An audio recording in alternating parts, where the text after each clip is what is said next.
have item 18, Christchurch NZ Ltd Q3 Performance Report. Joanna, would you like to come to that? Oh, Therese, welcome too. Yes.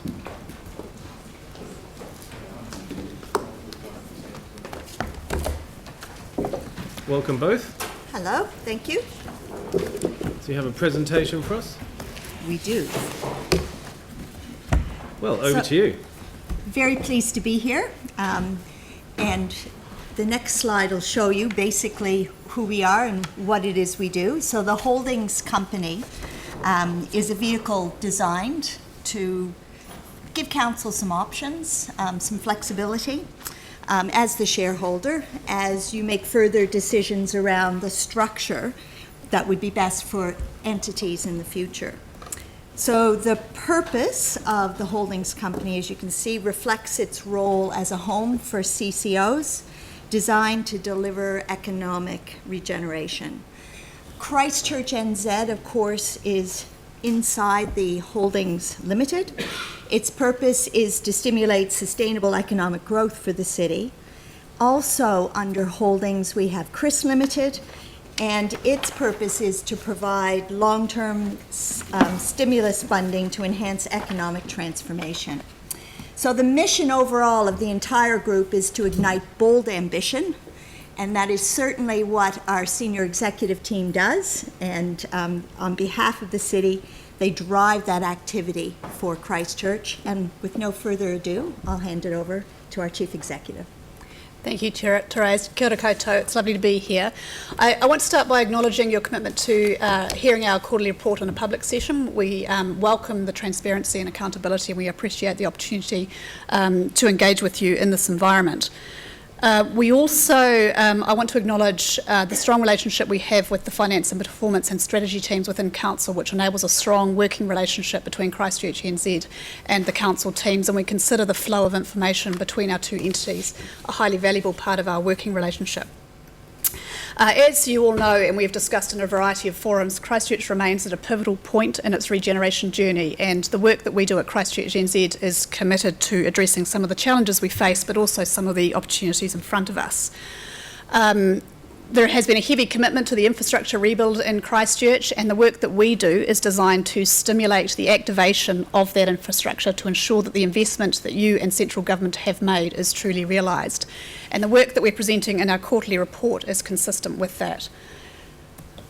We're just going to start briefly by reminding everybody, not that you need reminding, of our commitment to a 10-year direction for the city. And that direction is encapsulated within the prosperity framework, which has a commitment to growing the scale and value of the economy, growing the population, but also improving the perception and confidence of Christchurch internationally, domestically and locally, and ensuring that as we do that, that whilst we grow the economy, we do so in a way that is inclusive and sustainable and acknowledges our commitment to carbon net neutral.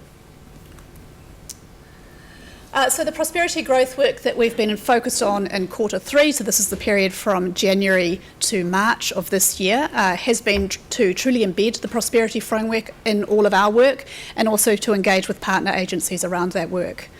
We've also developed some sophisticated thinking around the areas of the economy where there is true potential for transformational growth. And we've been working with the tertiary institutes, with central government and with local government agencies, and critically with industry, to start to embed these sectors as areas of potential change within our economy. So those areas being aerospace and future transport, health tech and wellbeing, future food and fibre, all underpinned to our commitment to sustainability and working closely with Ngāi Tahu. In the period, we launched the New Zealand Aerospace Challenge, which was launched by Mayor Leanne Dalziel and Minister Woods. And we did that in partnership with Airbus, which is a really important commitment from industry to our region. We also, of course, like the rest of the city, dealt with the impact of the March 15 attacks and the challenge that presented for our city. From an internal point of view, we have launched Te Reo Māori classes for all of our staff. We've had a 52% uptake in that, and we're really pleased with the way that's starting to inform the language that we use and the information that we present externally. And I'm pleased to report that all levels of service are either on track or achieved, and we're confident that we will meet all levels of service by year end.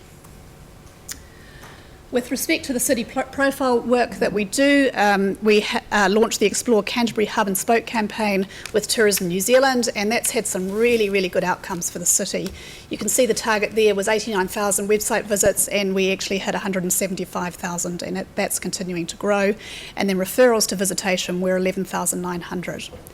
We also, in the period, ran the Explore CBD summer campaign, 33,000 website visits off the back of that, and we saw retail spend grow in the period within the core CBD 13% year on year. So that's a really good result for the ongoing vibrancy of our central city.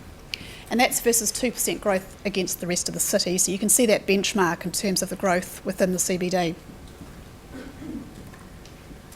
Our major events portfolio was a big piece of activity in Q3. We relaunched the World Buskers Festival as Bread and Circus. It was a very tight turnaround to turn that from a non-performing model into a model that was successful and reached our ambitions as a city.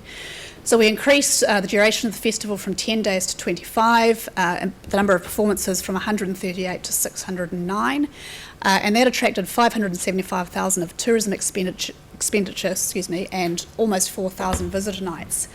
We did some perception survey work off the back of it, and of the residents we surveyed who attended Bread and Circus, 91% said it grew their pride in our city.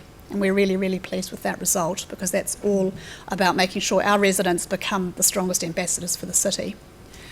Also, during the period, we delivered the South Island Lantern Festival, we supported the Black Clash event, New Zealand Track and Field Championships, Godzone, and we launched the inaugural Major Events Contestable Funding Round, to which we received 23 applications.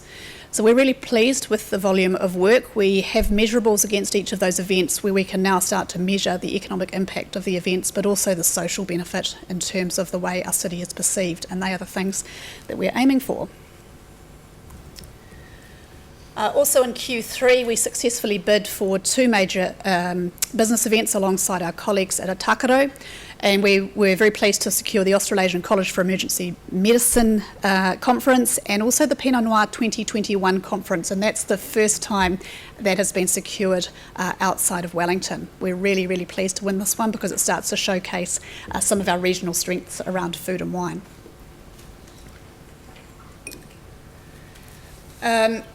In terms of the progress of the economy, our economy is continuing to slow, and growth is at a slower rate than national growth. This is forecast, but it continues to present a challenge for us.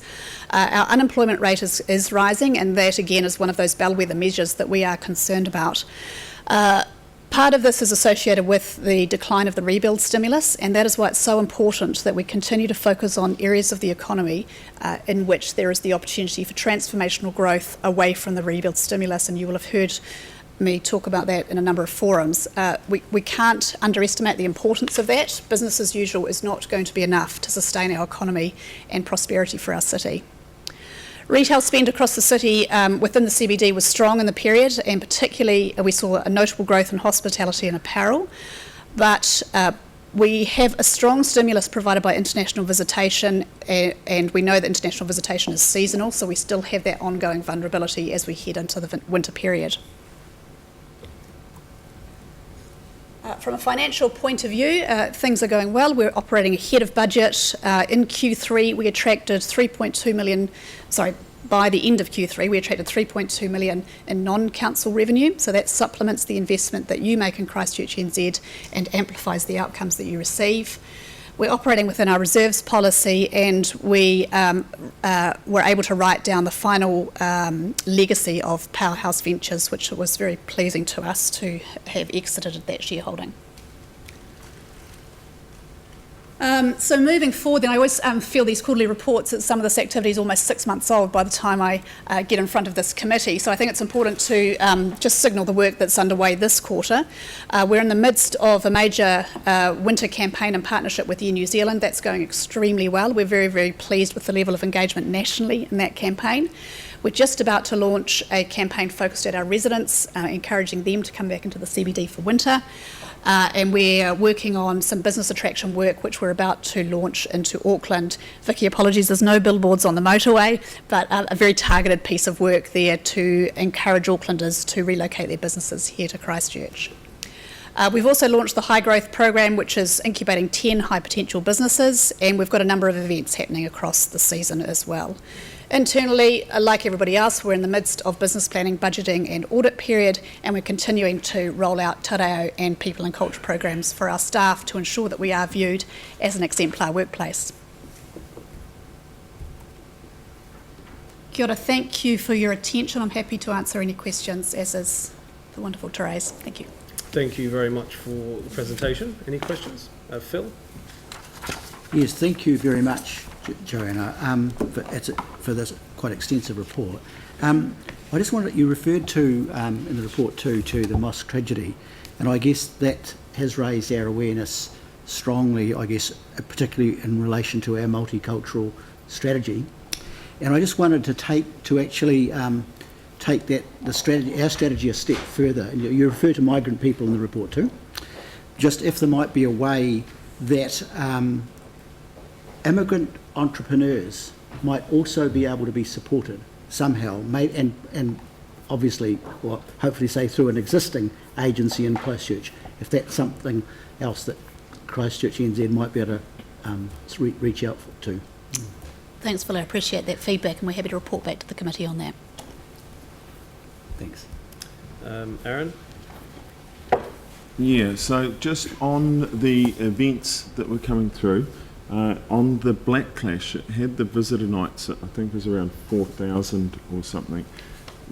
That seemed remarkably high for a one-day event, whereas that was a lot higher than Bread and Circus had for the whole time. Well, so is that accurate? Yes, it is accurate. The Black Clash coincided with a long weekend in Auckland, and we marketed heavily into the Auckland and Wellington markets, and we also partnered with the airport on that, so we were able to attract high levels of visitation. So lots of the ticket buyers at that event were from out of town? Correct. Yeah, and that's why it has the strong economic impact as well. Yeah. And then what's our plan with Bread and Circus for that next year? Because the level of the entertainment deserves a national audience at minimum. We couldn't agree more. In fact, we've got international aspirations with respect to Bread and Circus. So should. year one was really about getting the model working, and we're really happy that we achieved that in year one. Year two is growing the national profile, and during year one we hosted a number of famils from Auckland media at Bread and Circus year one to enable them to grow their understanding. We had a lot of really good write-ups in the New Zealand Herald and trade media. And then we will be pushing the promotional work into the Auckland and Wellington and drive markets for Bread and Circus year two. Great. Yep. Vicky? Thanks, and thanks for the lovely presentation. Just at the beginning, where you've got a more prosperous Otatahi, what does that mean? How do you measure that? So prosperity is measured according to the measures within the prosperity framework and also within our statement of intent. So the combination of growth, but also the level of income that people feel they have to cover their daily needs doesn't diminish. If I can get the rest in front of me. It's a mixture, that's right. So the prosperity framework, which is that graph there, should be read as a whole. All of those measures deliver on prosperity. No, you absolutely cannot take one of those measures in isolation. Dion? You know, it's starting to look really good. It's quite exciting. There's whole lots sort of, happening in the city, which is really exciting. But one of the things that I wanted to understand is, do you think the city's ready in terms of, you're saying you're marketing to Auckland businesses and other businesses to come down? I'm acutely aware, the image of the city is some places are still dirty and bits and pieces. Do you think the city's ready, and where do you think we need to work to actually lift just the look and the profile of the city? Is there places that we can focus on? Yeah, a number of ways of answering that question. All cities are organic and evolving and have different things that need to be worked on. When I talk to my colleagues at ATED in Auckland and Wellington, New Zealand and Wellington, they all reflect on the things that still need to be done within their city. We also have things that still need to be completed. We're partway through the infrastructure build, but we absolutely must continue to promote vibrancy now, because some of these things have a long tail and it takes a long time to shift perceptions. But I'm really, really excited about what we've got going on here in Christchurch, and I think the rest of the world should be too. Anne? Yeah, sure. Thank you. So you're thinking about focusing on those things that will bring employment in the future. So what are those things that you're intending to focus on particularly? Oh, gosh, sorry. $50. That's a very long question Is to it? answer, Yeah. and Maybe 3 top ones? Yeah, so I think if you reflect back on those super nodes that we've started to identify, those areas of transformational growth opportunity, the first step is ensuring that we've got the regional strengths to support that story. The second part is ensuring we've got the talent pipeline through our tertiary sector, and then the third is ensuring that there's job opportunities. So by linking those three together and then really understanding whether there is in fact global growth around those sectors, it's that happy kind of triumvirate that means that you truly achieve transformational growth as distinct from incremental growth, which we're moving through now. Okay. And just another question, if I may, in terms of that baby come home. Baby come back? Baby come back. I won't try and sing it.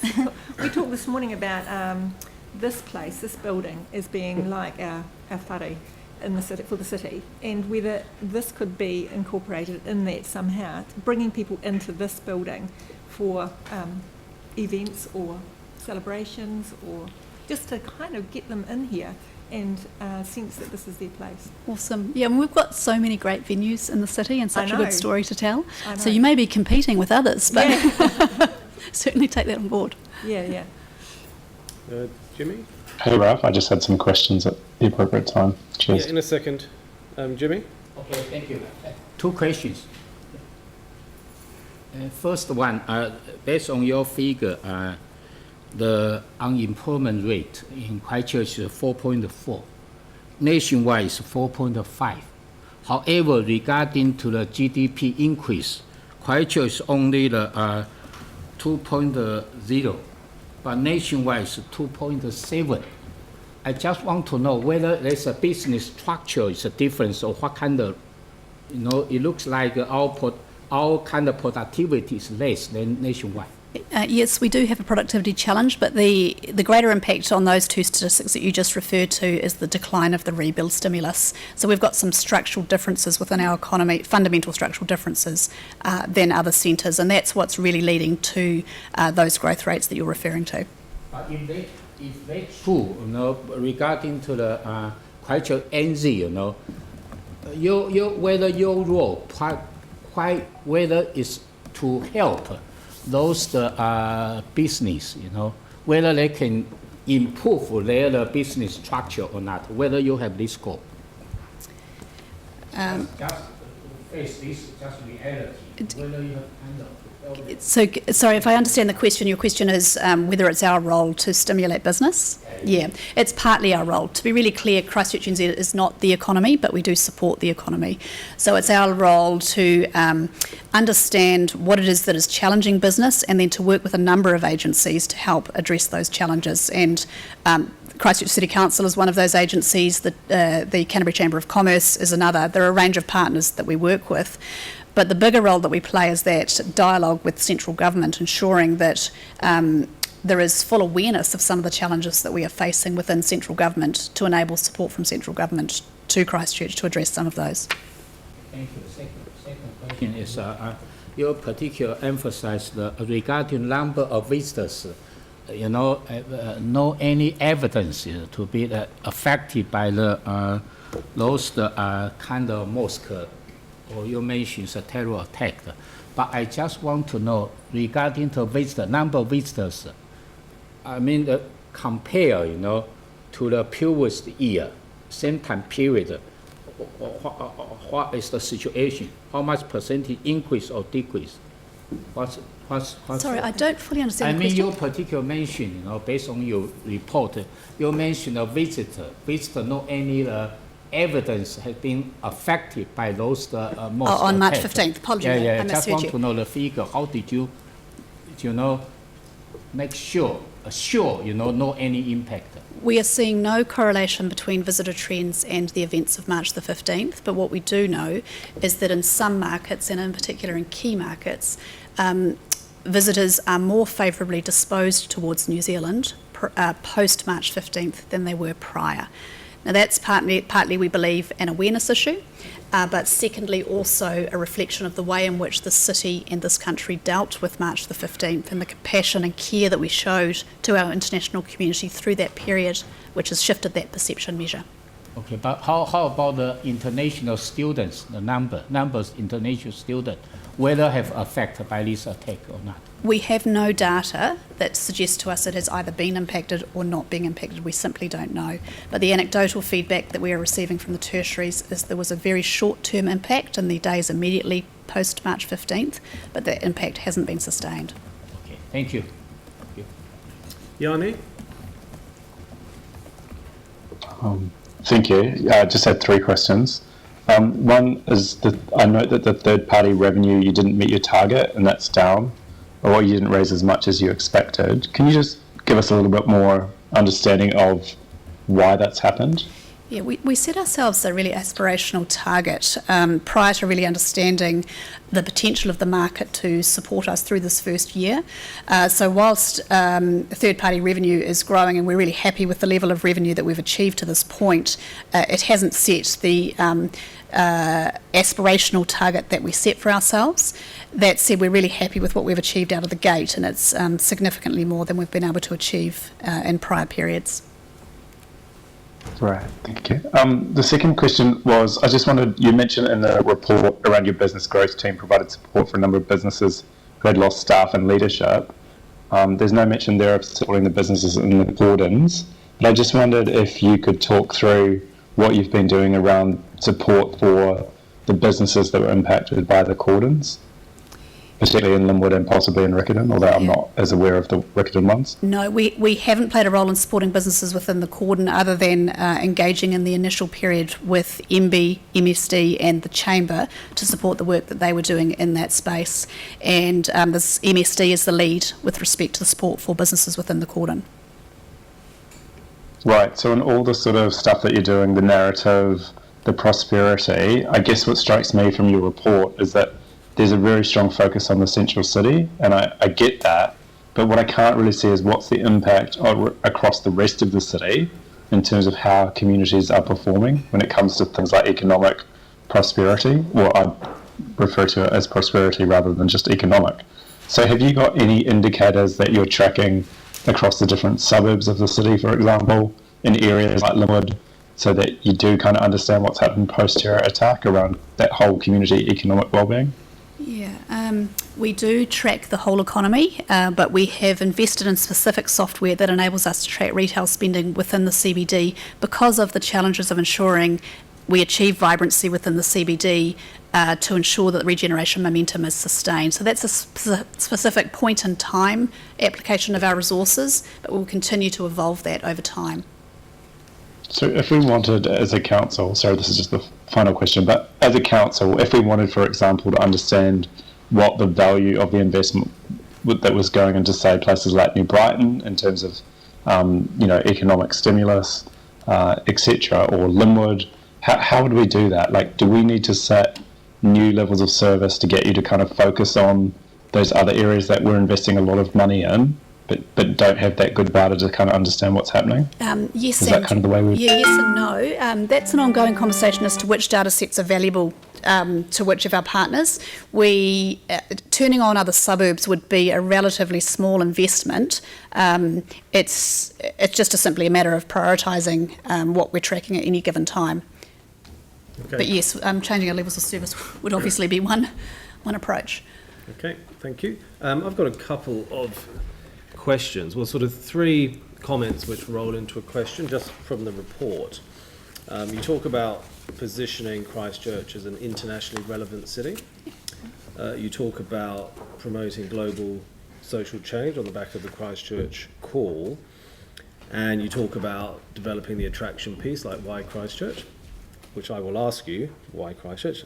Obviously I've been talking about it for years, but how do you see those 3 things coming together? Because my observation is that Christchurch is still not seen as relevant from Wellington.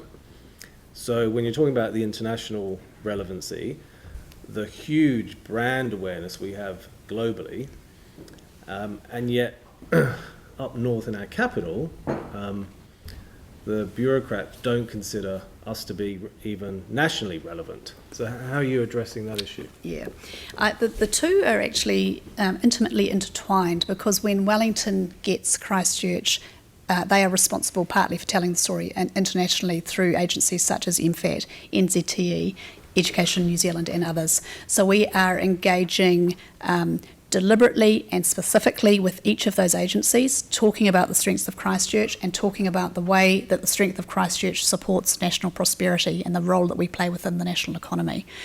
We believe that message is starting to get through. There is an understanding within the ministries of the opportunity of Christchurch, and we have to be absolutely steadfast in continuing to hammer home that message of the opportunity of exploring Christchurch.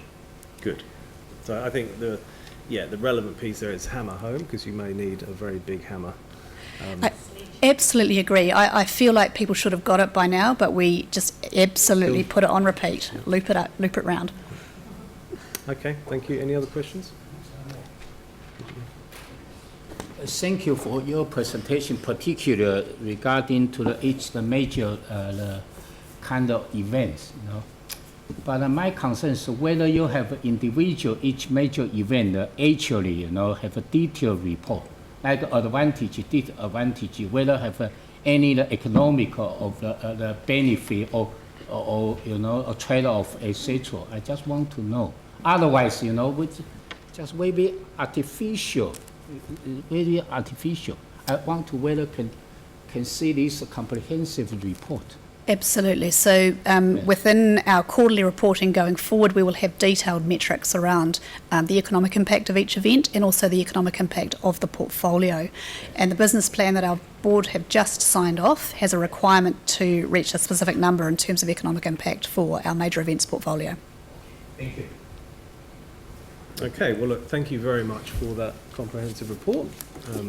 Good to see the work you're doing. Just, keep foot on the pedal. Thank you. Appreciate it. Right, I've got a resolution. You happy to move, Jimmy? Seconded, Dion. Any discussion? I'll put the motion. All in favour, say aye. Yeah, hang on. Oh, Ralph, wait. Sorry, I can't hear you. Can you hear me? No, you're gone. Go on. Yeah. Oh, no, I just quickly wanted to speak to it. Yep, sure, fire away. Yeah, cool. Okay, just quickly, I think, I'm happy to receive this report, but I do think council needs to think about ensuring that we get better data across the entire city, particularly at a geographical suburb level, especially when you think about the public investment that we're making in some areas. I think it's really important that we just don't end up focusing on the central city without understanding what the impacts are across other parts of our city. And it's also, we know that there's issues around the growth in certain greenfield areas that are expanding, and what's that doing to the central city. So I think we need to start getting some better data around that. But the final point I want to make is I do think the issue that you was raised before by the chair around the Christchurch call, around the whole narrative of Christchurch post the terror attacks, I do think we need to be a lot more involved and engaged in that. It is really interesting to see that, our city's name is being used as one of the reasons for social media change, and yet I don't know what social media companies are giving to us as a city directly in terms of things like positive campaigns.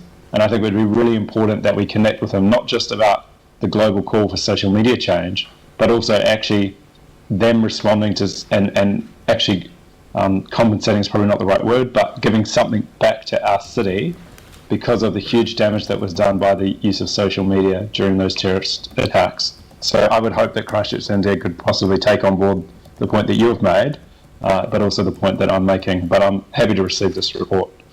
Thank you. Okay, thank you, Yanni. Yeah, maybe we can invite Facebook and Google to open up an outpost in Christchurch. Right. Okay, I'll put that motion. All in favour say aye. Aye, against, that's carried. Thanks very much.